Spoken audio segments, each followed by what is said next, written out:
Hello, everybody. I'm so happy to join you, and I'm so excited for the next guest that's going to join us because we are all going to meet Liz Plank, the author of For the Love of Men, and she's exploring. Welcome back to Canada Wide. Here is Sophia Gregoire. She has been busy the last few years, and she got out of the relationship with Trudeau. Lucky for her that she can just call a lawyer and say, that's it. And Canadians can't do that. They have Jagmeet that is supporting Trudeau and all his corruption. But let's have a look. Sophia is coming out with a book, and let's get into it. This is the book that's coming out from Sophia Gregoire Trudeau. When is she going to drop that Trudeau part, actually? Let's go through some snippets of this book.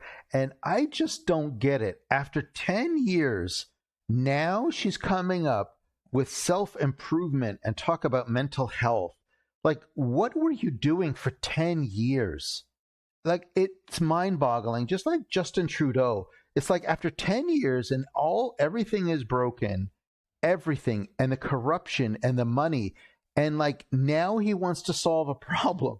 Like, what happened the last 10 years? Like, I know with COVID, it was hard, but the money printing and everything that has happened with the laws that he has created and the corruption that exists today, it's mind-boggling that these two all of a sudden now come out of this after 10 years and say, yeah, now we're going to do this because we love you so much. I just don't get it. It would have been nice if she did this when she was actually in the job, and there's no first lady in Canada. Let's be straight. She could have actually done a lot more when she was in power to help. But I wanted to show this picture comes up a lot. And I know what people say about it. That is Sophie Gregoire Trudeau and Justin. I know she looks young. I know it. I agree with you 100%.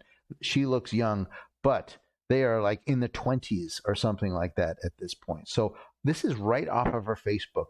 Do not say anything else. This is Sophia and Justin a long time. And yeah, she looks super young. And how long have they actually been like in this this relationship? Let's have a look at this video. Yeah. When was this? Yeah. This was like 2 years ago during the heat of COVID, where he was telling everyone to stay home and lock up or the cops will get you. And he was going around picking strawberries or something like that. But it was already bad at that point, the relationship, in my opinion. And there's other examples too, with her getting a needle, like the COVID needle, and then she brushes them off or whatever. You could sort of tell it was up like that. So Sophia's book that is coming out. Let's have a look at what's inside of it. And yeah, there's a lot of pictures that she has that not many people have seen. And yeah, she has professional photographers too. Look how many security guards there are. 1, 2, 3, at least 3, and they have those buns with them. You know what I mean? Those buns with them all the time to protect them. Now, in her book, she said that she decided to separate from Trudeau was difficult. Well, yeah.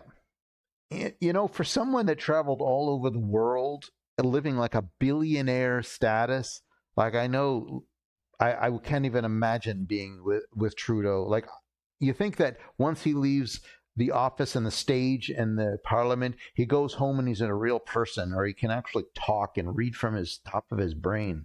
Like, you wonder, is he? Because when stuff comes out of his mouth that's off the cuff, then you realize how, like, you see a real person in there, not much is going on. But she goes through, I had to face the truth and choose authenticity over attachment.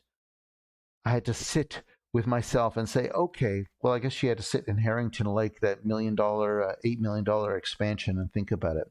So when this book comes out, and it'll be April 23rd, there's going to be a lot of juicy stuff in there. I'm even surprised the RCMP allows it, really.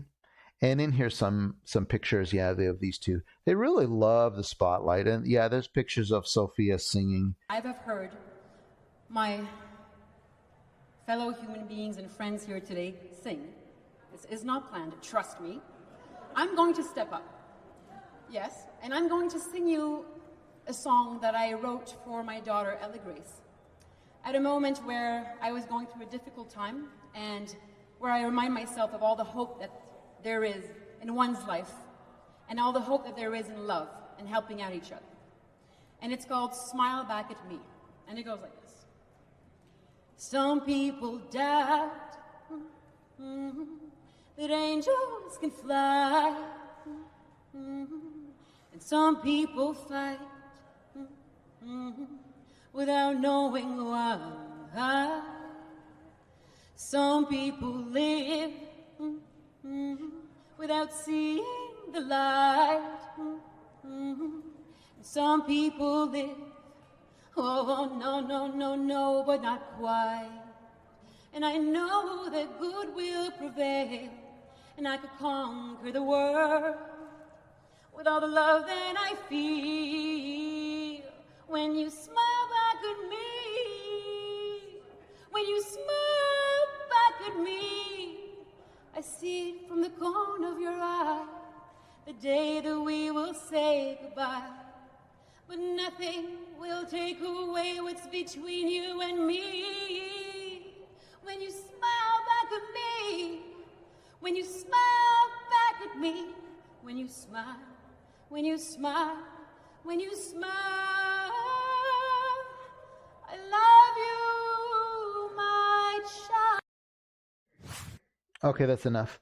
It's nice that she did it for her daughter, but this is 2016. Why is she talking about these issues in 2016? Because it really only got worse, really, for her after that, which is pretty shocking. Yeah, let's do one more. Why not? Let's listen to both. This November, music fans around the world were saddened to learn of the death of Leonard Cohen, one of the greatest artists Canada has ever produced. If you're Canadian, or even more so, a Montrealer, you grew up listening to Leonard. He and my father liked each other immensely. In fact, he was an honorary pallbearer at my father's funeral. I remember a gathering the night before the funeral. I was going around the room, and as I do, giving hugs to everyone. Leonard was there. I remember walking up to him and giving him a hug. That was the night I learned out, Leonard, great man, but not a big hugger. La musique de Leonard Cohen m'a accompagnée tout le long de ma vie. Elle a bercé mon enfance. Je savais comment ses paroles étaient Montreal and study. down to her. He spoke to our minds. Canada était fier, le voiceless. Tonight, we remember Leonard for his deep voice, his humor wrought with self-deprecation, and the words that made his songs timeless. He will always be with us. In a month, when the book comes out, that'll be a lot of juicy information. It will be not good for Trudeau at all, because it seems since 2006, from what I can see, that Sophia has really had passion about mental illness, and it looks like with Trudeau, it just got worse, and living in that castle and all that money is just, it's really taken a toll on her by the looks of it. Anyway, I'll let you know when that book comes out. See you in the next video. Best of goodbyes. Thanks for tuning in to Canada-Wide News. Hold up, before you dash off. A little birdie tells me many of you are ghosting around here without joining the subscriber crew. Given Trudeau's keen interest in making